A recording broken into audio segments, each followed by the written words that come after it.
ಇಲ್ಲ, ಬಹುಶಃ ನಮ್ಮಲ್ಲಿ ಕಾರ್ಯಕಲಾಪಗಳ ಪಟ್ಟಿಯಲ್ಲಿ ಯಾವುದಿದೆಯಾ ಅದನ್ನೆಲ್ಲವೂ ಕೂಡ ಬಹುಶಃ ನಾವು ಬಿಸ್ನೆಸ್ಸನ್ನು ಪೂರೈಸೋದು ನನ್ನ ಜವಾಬ್ದಾರಿ ಸ್ಪೀಕರ್ ಆಗಿ. ಯಾಕಂತ ಹೇಳಿದರೆ ಭಾಳ ಸಮಯದಿಂದ ಒಂದು MLAಗಳಿರಲಿ ಅಥವಾ ನಮ್ಮ ಭಾಳಷ್ಟು ಆಸಕ್ತಿಯಿಂದ ಕ್ವಶನ್ ಕೇಳಿರ್ತಾರೆ ಅಥವಾ ಕಾಲಿಂಗ್ ಅಟೆನ್ಷನ್ ಹಾಕಿರ್ತಾರೆ. ನಾವು ಹಿರಿಯ ನಾಯಕರು ಮತ್ತು ಮುಖಂಡರು ಬೆಳಗಿಂದ ಬೇರೆ ಚರ್ಚೆ ಮಾಡ್ತಾರೆ. ಆದರೆ ಫಸ್ಟ್ ಟೈಮ್ ಸಹ ಯಾರು ಬಂದಿದ್ದಾರೆ ಅಥವಾ ಕೆಲವೊಬ್ಬರು ಯಾರಿಗೆ ಮಾತಾಡಲಿಕ್ಕೆ ಆಗಲಿಲ್ಲ, ಅವರೊಂದು ಪ್ರಶ್ನೆಗಾಗಿ ಬಹುಶಃ ಹಲವಾರು ದಿನ ಕಾದು ಕೂತ್ಕೊಳ್ತಾ ಇರ್ತಾರೆ. ಅಂಥ ಸಂದರ್ಭದಲ್ಲಿ ಕಡೆಗಳಿಗೆ 8 ಗಂಟೆ ಆಯಿತು ಸಮಯ ಆಯ್ತು ಅಂತ ಹೇಳಿ ನಾವು ಅದನ್ನು ಮುಂದಕ್ಕೆ ಹಾಕಿ ಮನೆಗೆ ಹೋದರೆ ಈ ಶಾಸಕರಿಗೆ ಜಾಸ್ತಿ ಹೆಚ್ಚು ಆಸಕ್ತಿ ಬರೋದಿಲ್ಲ ಮತ್ತೆ ಬರಲಿಕ್ಕೆ. ಆದ ಕಾರಣ ನಮ್ಮ ಜವಾಬ್ದಾರಿ ಏನಿಗೆ, ಯಾರೆಲ್ಲ ಆ ಸದನಲ್ಲಿದ್ದಾರ ಅವರೆಲ್ಲ ಪ್ರಶ್ನೋತ್ತರದಲ್ಲಿ, ಕಾಲಿಂಗ್ ಅಟೆನ್ಷನಲ್ಲಿ, ಚರ್ಚೆಗಳಲ್ಲಿ ಎಲ್ಲರೂ ಕೂಡ ಅದನ್ನು ಭಾಗವಹಿಸಲು ಅವಕಾಶ ಮಾಡಿಕೊಡೋದು ನನ್ನ ಜವಾಬ್ದಾರಿ ಆಗಿದೆ. ನಿಮಗೆ ಉಬ್ಬಿದ ರಕ್ತನಾಳ ಅಂದ್ರೆ ವೆರಿಕೋಸ್ ವೇನ್ಸ್ ಸಮಸ್ಯೆ ಇದ್ದಲ್ಲಿ ಫ್ರೀ ಡಾಪ್ಲರ್ ಸ್ಕ್ಯಾನಿಂಗ್ಗಾಗಿ ಹಿಂದೆ ಭೇಟಿ ಕೊಡಿ ಏವಿಸ್ ಆಸ್ಪತ್ರೆಗೆ. ಇವತ್ತಿಷ್ಟು ಬೇರೆ ಡಿಸ್ಕಷನ್ಸ್, ಬೇರೆ ಚರ್ಚೆಗಳು ಮತ್ತು ಉತ್ತರ ಎಲ್ಲ ಆಗು ಈ ಸಮಯ ಆಗಿದೆ. ಅದಕ್ಕೆ ನಮಗೆ ಸಮಯ ಮುಖ್ಯ ಅಲ್ಲ, ನಮ್ಮ ಕಾರ್ಯಕಲಾಪ ಏನಿದೆ ಅದನ್ನೆಲ್ಲ ಈಡೇರಿಸೋ ಸಮಾಧಾನ ಇದೆ. ಕೆಲವೊಂದು ಶಾಸಕರು ಬೇಜಾರು ಕೂಡ ಮಾಡಿಕೊಂಡ್ರು ಸರ್, ಇಷ್ಟೊತ್ತು ಅವ್ರ ಕಲಾಪ ನಡೆಸ್ತಾ ಇದ್ದೀರಿ ಅದ್ರ ಒಟ್ಟಾಗಿ ಕೂಡ ಯಶಸ್ವಿ ನಡೆಸಿದ್ದೀವಿ. ಹೌದು, ಯಾಕಂದರೆ ನೋಡಿ ಬೇಜಾರಾಗುವಂಥ ವಿಚಾರ ಯಾವುದು ಕೂಡ ಇಲ್ಲ. ಯಾಕಂತ ಹೇಳಿದರೆ ಯಾರು ಆಸಕ್ತಿ ಇರ್ತಾರೆ ಅವರು ಬಹುಶಃ ಭಾಗವಹಿಸ್ತಾರೆ ಇದರಲ್ಲಿ. ನಾನು ಯಾರೆಲ್ಲ ಭಾಗವಹಿಸಿದ್ದಾರೆ ಅವರು ನಾವೆಲ್ಲ ಅಭಿನಂದಿಸಿ. ಯಾಕೆಂತ ಹೇಳಿದರೆ ಬರೀ ಒಂದು ಪ್ರಶ್ನೆಗಾಗಿ 5-6 ಗಂಟೆ ಕಾದು ಕೂತ್ಕೊಂಡಿದ್ದಾರೆ, ಒಂದು ಕಾಲಿಂಗ್ ಅಟೆನ್ಷನ್ಗೆ, ಒಂದು ಪ್ರಶ್ನೋತ್ತರ.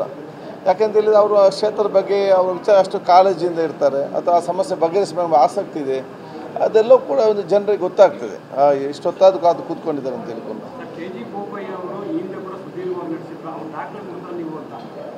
ಇಲ್ಲ, ನನಗೆ ಗೊತ್ತಿಲ್ಲ. ಯಾಕೆ ನಾವು ಅಷ್ಟು ಸಮಯ ಹೋಗ್ತಂದ ಮುಖ್ಯ ಅಲ್ಲ, ಕಾರ್ಯಕಲಾಪ ಮುಗಿಸಬೇಕು, ಅದು ಕೆಲಸ ನಮ್ಮ ಮುಖ್ಯ, ಮತ್ತೆಲ್ಲ ಬೇರೆ. ಅದಕ್ಕೆ ಬೇರೆ ನಮ್ಮ ತಲೆ ಇಟ್ಕೊಳ್ಳಿದ್ದಾರೆ. ನಾವು ನಮ್ಮ ಕೆಲಸ ಮಾಡಿಕೊಂಡು ಹೋಗಬೇಕು, ಅದು ನನ್ನ ಜವಾಬ್ದಾರಿ. ನಾನೇನಾದರೂ ಸ್ವಲ್ಪ ಆಯಾಸ ಆಗ್ತದೆ ಅಂತೇಳಿ ನಾನು 8 ಗಂಟೆಗೆ ಅದನ್ನು ಮುಂದಕ್ಕಾಗಿ ಹೋಗ್ತಿದ್ರೆ ಎಷ್ಟೋ ಶಾಸಕ ನಿರಾಸಕ್ತಿ ಆಗ್ತಿತ್ತು. ನಾವ್ಯಾಕೆ ಪ್ರಶ್ನೆ ಗೆಲ್ಲಬೇಕು, ನಾವ್ಯಾಕೆ ಕಾಲಿಂಗ್ ಅಟೆನ್ಷನ್ ಹಾಕಬೇಕು, ಕಡೆಗಳಿಗೆ ನಮ್ಮ ಕೂತ್ಕೊಳ್ಳಿಸಿ ಲಾಸ್ಟಿಗೆಲ್ಲ ಮುಂದಕ್ಕಾಗಿ ಹೋಗ್ತಾರೆ. ಮುಂದಕ್ಕಾಗಿ ಹೋಗೋದು ಸುಲಭ, ಅದನ್ನು ಈಡೇರಿಸಿದ್ದು ಬಲ.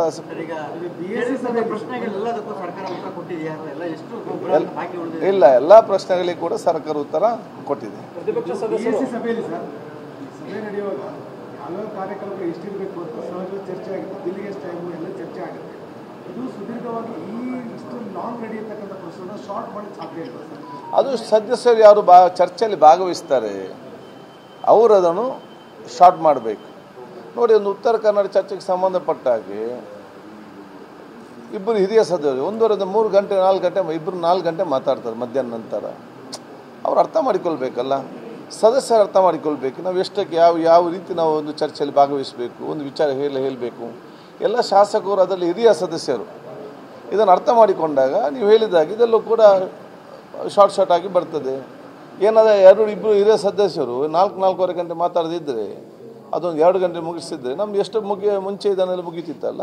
ಅದರಲ್ಲಿ ಪ್ರತಿಪಕ್ಷ ಸದಸ್ಯರು ಸರ್ ಸದನದಲ್ಲಿ ತೃಪ್ತಿ ತಂದಿಲ್ಲ ಅನ್ನೋ ಮಾತನಾಡಿದ್ದಾರೆ. ಉತ್ತರ ಕರ್ನಾಟಕ ಭಾಗದ ಸಮಸ್ಯೆಗಳ ಬಗ್ಗೆ ಚರ್ಚೆ ಆಗಿಲ್ಲ ಸರಿಯಾಗಿ ಅಂತ. ನಿಮ್ಗೆ ತೃಪ್ತಿ ಇದೆಯಾ ಸರ್ ಇದ್ರ ಬಗ್ಗೆ? ಚರ್ಚೆಗೆ ಅವಕಾಶ ಮಾಡಿಕೊಟ್ಟಿದ್ದೀವಿ. ನನಗೆ 100ಕ್ಕೆ 100 ತೃಪ್ತಿ ಇದೆ. ಯಾಕಂತ ಹೇಳಿದರೆ ಸಂಪೂರ್ಣವಾದ ಚರ್ಚೆಗೆ ನಾವು ಅವಕಾಶ ಮಾಡಿ ಕೊಟ್ಟಿದ್ದೇವೆ. ಯಾರೆಲ್ಲ ಕೇಳಿದಾರ ಅವ್ರಿಗೆಲ್ಲರಿಗೂ ಕೂಡ ಚರ್ಚೆಗೆ ಅವಕಾಶ ಮಾಡಿ ಕೊಟ್ಟಿದ್ದೇವೆ. ಇವತ್ತು ಮಧ್ಯಾಹ್ನ ಊಟಕ್ಕೆ ಕೂಡ ಹೋಗಲಿಲ್ಲ. ಯಾಕಂತ ಹೇಳಿದರೆ ಅವರಿಗೆ ಆ ಊಟದ ಸಮಯಕ್ಕೆ ನಾವು ಬಿಡದೆ ಯಾರಿಗೆ ಬೇಕು ಊಟ ಮಾಡಿ ಬನ್ನಿ, ಯಾರು ಬೆಂಗು ಮಾತಾಡಿ ಅಂತೇಳಿ ಯಾರೆಲ್ಲ ಪ್ರತಿಪಕ್ಷದವರು ಅಥವಾ ಆಡಳಿತ ಪಕ್ಷದವರು ಒಂದಿಬ್ಬರನ್ನು ಬಿಟ್ಟು, ಯಾಕೆ ಮತ್ತೆ ಕರೆಯುವಾಗ ಅವರು ಇರಲಿಲ್ಲ, ಅದು ಬಿಟ್ಟು ಯಾರೆಲ್ಲ ಉತ್ತರ ಕನ್ನಡ ಚರ್ಚೆ ಮಾಡೋಕ್ಕೆ ಕೇಳಿದ್ದಾರೆ ಎಲ್ಲರಿಗೂ ಕೂಡ ಅವಕಾಶ ಕೊಟ್ಟಿದೆ. ನಮಗೆ ತೃಪ್ತಿ ತಂದಿದೆ.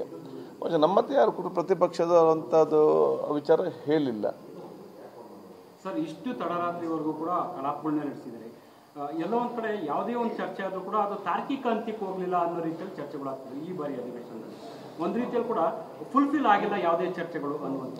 ನೋಡಿ, ಈಗ ಚರ್ಚೆ ಮಾತ್ರ ನಡೆದಿದೆ. ನಾಳೆ ಅದರ ರಿಸಲ್ಟ್ ನಾಳೆ ಸನ್ಮಾನ್ಯ ಮುಖ್ಯಮಂತ್ರಿಗಳು ಉತ್ತರವನ್ನು ಕೊಡ್ತಾರೆ. ಒಂದು ಎರಡನೇದು ಇನ್ನೊಂದು ಚರ್ಚೆ ಯಾವುದು ನಡೆದಿದೆ, ಅನುದಾನದ ಕೊರತೆ ಬಗ್ಗೆ ಕೂಡ ಚರ್ಚೆ ನಡೆದಿತ್ತು. ಅದೇ ಕೋರ್ಟ್ನಲ್ಲಿ ಮೊನ್ನೆ ಮುಖ್ಯಮಂತ್ರಿ ಉತ್ತರ ಕೊಡ್ತಾರೆ. ಮೂರನೇ ದೊಡ್ಡ ಮಟ್ಟ ಚರ್ಚೆ ಯಾವುದು ನಡೆಯಿತು, ವಕ್ಫಿಗೆ ಸಂಬಂಧಪಟ್ಟಾಗ ನಡೆಯಿತು. ಭಾಳ ಸುದೀರ್ಘ ಉತ್ತರ ಕೂಡ ಕೊಟ್ಟಿದ್ದಾರೆ, ಕ್ಲಾರಿಫಿಕೇಶನ್ ಕೂಡ ಕೊಟ್ಟಿದೆ. ಭಾಳ ಸ್ಪಷ್ಟವಾಗಿ ಹೇಳಿದೆ ಸರ್ಕಾರ ಏನು ಮಾಡ್ತದೆ. ಯಾವುದೇ ಸರ್ಕಾರಿ ಶಾಲೆ ಇರಲಿ, ಧಾರ್ಮಿಕ ಕೇಂದ್ರಗಳಿರಲಿ, ಅದನ್ನಿನ್ನೂ ಕೂಡ ಅಲ್ಲಿ ಏನು ಕೂಡ ತೊಂದರೆ ಮಾಡಲಿಕ್ಕೆ ಹೋಗುವುದಿಲ್ಲ. ಮತ್ತು ಅಂಥದ್ದೇನಾದರೂ ರೈತರ ಸಮಸ್ಯೆ ಯಾವುದು ಇದ್ದರೆ ಅಗತ್ಯ ಬಿದ್ದಲ್ಲಿ ಬೇರೊಂದು ನಿವೃತ್ತ ಜಡ್ಜ್ ಮುಖಾಂತರ ಮತ್ತು ಅಧಿಕ ಮುಖಾಂತರ ತನಿಖೆ ಮಾಡುವಂಥ ಸಮಿತಿಯನ್ನು ರಚನೆ ಮಾಡ್ತಾರೆ. ಭಾಳ ಸ್ಪಷ್ಟವಾಗಿ ಸರ್ಕಾರ ಉತ್ತರ ಕೊಟ್ಟಿದೆ. ಅದೆಲ್ಲ ನಮಗೆ ಮುಖ್ಯ ಬೇಕಾದದ್ದು.